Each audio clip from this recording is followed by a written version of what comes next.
Halo pecinta manhwa, kali ini Mimin akan melanjutkan cerita sang prajurit terkuat yang menjadi bos gangster.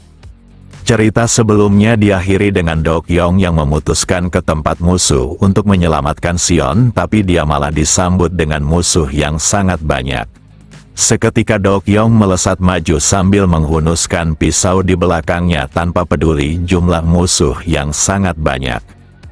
Prajurit Kolonel Seo segera menyambutnya dengan mencoba menusuknya, tapi Dokyeong dapat melihat arah serangan itu. Prajurit elit ini seketika meningkatkan kewaspadaannya untuk melindungi bagian titik vitalnya. Tapi Ryusaki tidaklah mengincar titik itu dengan hanya menyayat tangannya sekaligus menjatuhkan belatinya. Kemudian Ryusaki segera mengambil belati itu untuk menggunakannya. Sayatan kedua pun seketika terjadi dan Dokyeong terlihat ingin menyiksa lawannya sebelum menghabisinya. Setelah itu dia memutuskan untuk menusuknya tanpa ampun. Ryusaki merenggut kehidupan tanpa mengedipkan matanya, menunjukkan dia sangat menikmatinya. Hal itu membuat para prajurit lainnya terdiam karena salah satu dari mereka dikalahkan dengan mudah, padahal merupakan prajurit elit terlatih. Lalu Ryusaki meminta agar mereka tidak bengong dengan segera datang kepadanya. Ryusaki menampakkan sosoknya yang bagaikan iblis dengan niat membunuh yang sangat pekat. Sementara itu di Jepang, Tetsuji telah mendengar kabar terbaru mengenai kedua putranya, di mana asistennya melaporkan jika organisasi Tosukagumi dan Taesan sedang berseteru, dan pria ini paham jika bosnya tak ingin terlibat, tapi dia merasa tuannya harus mengetahui situasi terkini tersebut. Berdasarkan pengamatannya, maka dia menduga jika Taesan akan kalah dari Tosukagumi. Tetsuji pun akan meluangkan waktu membahas mengenai situasi itu. Lalu dia menanyakan pendapat bawahannya terhadap sosok seperti Ryusaki. Sebelum menjawabnya, asistennya ingin mengetahui dari segi aspek apa yang ditanyakan tuannya. Tetsuji mempertanyakan terkait aspek apapun dan seperti apa sosok Ryusaki di matanya. Dia bahkan meminta bawahannya untuk berbicara jujur tanpa takut membuatnya tersinggung. Pria ini pun mengungkapkan jika Sogo pasti akan menjadi penerus Oyama. Dia juga merupakan pewaris resmi dan takkan ada yang akan keberatan akan hal tersebut. Dilihat dari karisma yang ditunjukkannya, maka Sogo sangat pantas menjadi pedang sekaligus pemimpin Oyama agar organisasi ini tetap berdiri kokoh. Tapi pria ini juga tak meremehkan Ryusaki karena beberapa faksi mengeluhkan nama Ryusaki sebagai pewaris yang pantas. Namun dia tak yakin jika Ryusaki memiliki kemampuan yang dapat mengimbangi reputasinya sebagai kandidat pewaris tahta.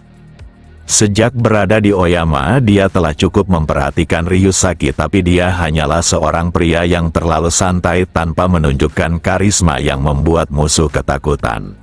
Tak hanya itu, sebagian besar anggota Oyama berpendapat hal serupa. Setelah mendengar pendapat itu, Tetsuji tertawa dan membenarkan jika Ryusaki sudah banyak berubah sejak memilih untuk pergi ke Korea. Sampai saat ini Tetsuji masih sedih disebabkan insiden 5 tahun silam dan dia seharusnya tak membiarkan hal itu terjadi begitu saja. Tapi dia tak memungkiri jika Ryusaki sudah banyak berubah sehingga membuat orang-orang mulai melupakannya. Pikiran seperti itulah yang membuat semua orang tidak mengetahui siapa jati diri Ryusaki sesungguhnya. Sementara itu para prajurit mulai memperhitungkan kepanikan para Tosukagumi yang seakan melihat iblis. Di sana Ryusaki terus berjalan sambil memperlihatkan wajahnya yang mencintai pertarungan seperti ini. Dikarenakan dia sekarang berada di Korea, maka Ryusaki meminta mereka semua memanggilnya dengan sebutan Dokyeong. Lalu ketiga prajurit ini datang mengincar Ryusaki. Saat mereka berlari untuk melayangkan belatinya, maka Ryusaki segera memainkan pisaunya. Dan dengan ayunan pisau yang lebih kuat, hingga membuat belati lawannya terpisah dari tangannya. Kemudian dia mendekatinya seakan ingin melakukan sesuatu padanya. Siapa sangka Ryusaki tidaklah mencoba menebasnya, melainkan melakukan hal mengerikan lainnya. Dia menggunakan tangan kanannya lalu mencungkil mata mangsanya. Alasan Ryusaki dianggap iblis di Jepang adalah sosoknya yang suka bertarung dengan cara paling tak normal. Setelah merusak mata lawannya, maka dia segera menabraknya. Hal itu membuatnya terhempas hingga ke rekannya yang sedang mencoba menyerang. Ryusaki melakukan hal itu untuk menutup pandangan lawannya dan dia segera mengincar paha serta kakinya. Dia tak terlalu peduli untuk menghabisi mereka secara langsung dengan hanya ingin menyiksanya terlebih dahulu. Saat sebuah tendangan mengarah padanya, maka Ryusaki segera menangkapnya. Pasca mendapatkan kaki itu, maka dia segera memutuskan urat pergelangannya. Para prajurit yang tersisa sangat terkejut dan mulai mempertanyakan apakah Ryusaki selevel dengan Yiso. Ucapan perbandingan itu membuat Ryusaki sedikit kesal. Dia tersenyum sambil memberitahu jika Yiso belum pernah mengalahkannya, bahkan dialah yang melindunginya saat diganggu oleh orang-orang saat masih kecil hingga beranjak dewasa. Di saat yang sama seseorang datang menerobos tempat pertarungan. Siapa sangka sosok itu adalah Nobu dan dia sudah lama menunggu momen ini. Di sela itu Jang Seon mengajukan diri untuk mengurus Nobu, tapi Ryusaki tidak membiarkannya karena orang itu tampaknya sangat mengidolakannya. Maka dari itu dia akan berbaik hati dengan mengukir tanda tangannya di tubuh orang itu. Nobu yang melesat maju datang menggunakan dua kapaknya dan dia mulai melayangkan tebasannya. Tapi Ryusaki berhasil menghindari kedua serangan tebasan kapaknya. Kemudian Nobu kembali datang dengan serangan barbarnya. Walau Dokyong menangkisnya tapi pisaunya pasti takkan bertahan lama.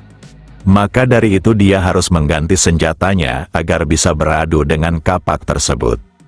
Dia pun menghindari serangan dengan mundur untuk mengambil senjata prajurit yang dikalahkannya. Dengan ini maka Ryusaki akan segera menerjang semua yang menghalanginya. Dia pun melompat untuk menyerang terlebih dahulu dengan mengincar kapak lawannya. Nobu yang merasa sangat marah segera membalasnya tapi Ryusaki tak hanya berhasil menghindar tapi mampu melukainya. Saat kapaknya datang mengincar tubuh Ryusaki maka tangannya dihempaskan oleh benturan senjata. Ryusaki akan menunjukkan bagaimana seseorang dari Oyama bertarung. Siapa sangka Ryusaki bergerak dengan sangat cepat, sehingga Nobu tak dapat berkutik sedikit pun dan hanya pasrah menerima sayatan yang banyak. Meski terluka parah, tapi Nobu berada dalam kendali obat-obatan dan terus menyerang. Ryusaki menganggap amukan Nobu adalah sebuah keberuntungan baginya. Dia sudah lama tak bertarung seperti ini dan Nobu adalah lawan yang cocok ditebas seenaknya. Saat kapal itu mengincarnya, maka Ryusaki melakukan hal yang sama seperti sebelumnya. Tapi Nobu telah kehilangan akalnya dan dia hanya ingin menghabisi Ryusaki. Untuk menghormati keinginan Nobu, maka Ryusaki akan mematahkan semangatnya. Siapa sangka dia melayangkan tebasan dengan mengincar jari-jari Nobu. Jari-jari itu mulai berjatuhan dan Nobu telah kehilangan kemampuannya untuk menggenggam kapaknya. Nobu yang sebelumnya arogan, kini berteriak sambil memegang tangannya. Lalu Nobu berteriak dengan dirinya yang pasti akan menghabisi kedua saudara yang telah menjadi musuh Sogo.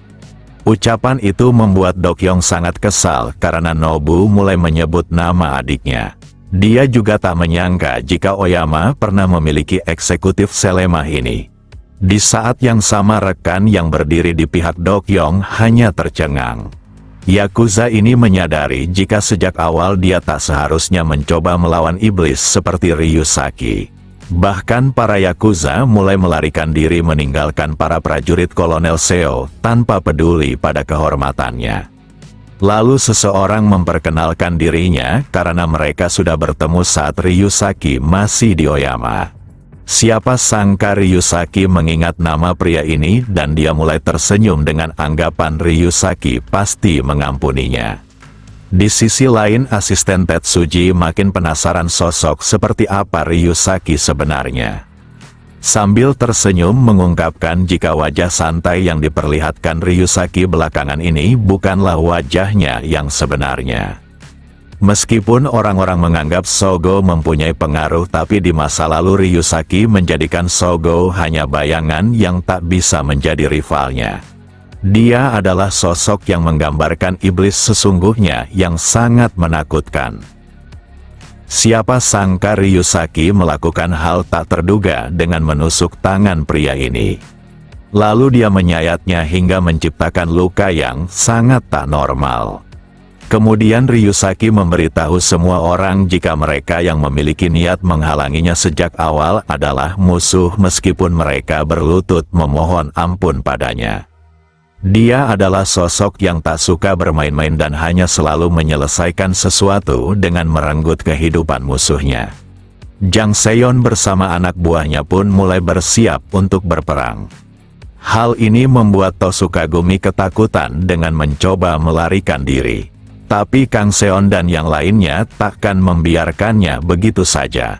Tetsuji menyarankan kepada asistennya untuk memperhatikan perang ini karena Ryusaki akan menunjukkan jati dirinya. Karena sudah merasa cukup akan pemanasannya, maka Dokyong kembali merapikan rambutnya. Dia pun berjalan di tengah kekacauan tanpa khawatir tersentuh oleh musuh. Sementara itu Jang Seon mulai menghajar para prajurit elit Kolonel Seo. Dia tak menyangka jika momentum semua musuh di tempat ini telah rusak. Saat rapat Yisou telah memperingatkan semua orang terkait prajurit elit takkan mudah dikalahkan, tapi sekarang mereka bertarung layaknya gangster biasa. Semua itu hanya disebabkan satu orang yang telah merusak mental mereka. Jang Seon mengetahui jika pemimpin Taesan mampu bertarung, tapi siapa sangka levelnya akan setinggi ini diiringi aura yang berbanding terbalik dengan adiknya. Intimidasi serta ketakutan yang ditimbulkannya membuat semua musuh lebih mudah dihadapi. Dokyong telah mencoba menghubungi Sion, tapi semua itu tak mendapatkan respon. Dia berharap jika kedatangannya belum terlambat karena Sion bukanlah lawan yang mudah dikalahkan. Jika terjadi sesuatu padanya, maka Yisou pasti akan memarahinya.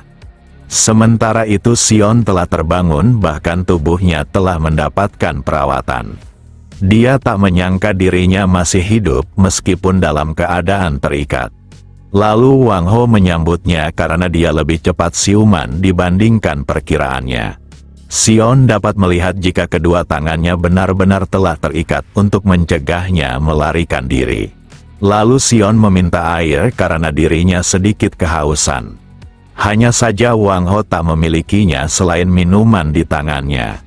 Seketika Sion mengeluh karena seorang pasien seharusnya tidak meminumnya dan dia mempertanyakan kenapa Wang Ho mengampuninya. Tetapi Wang Ho tidak melakukannya dan hanya memperpanjang hidupnya.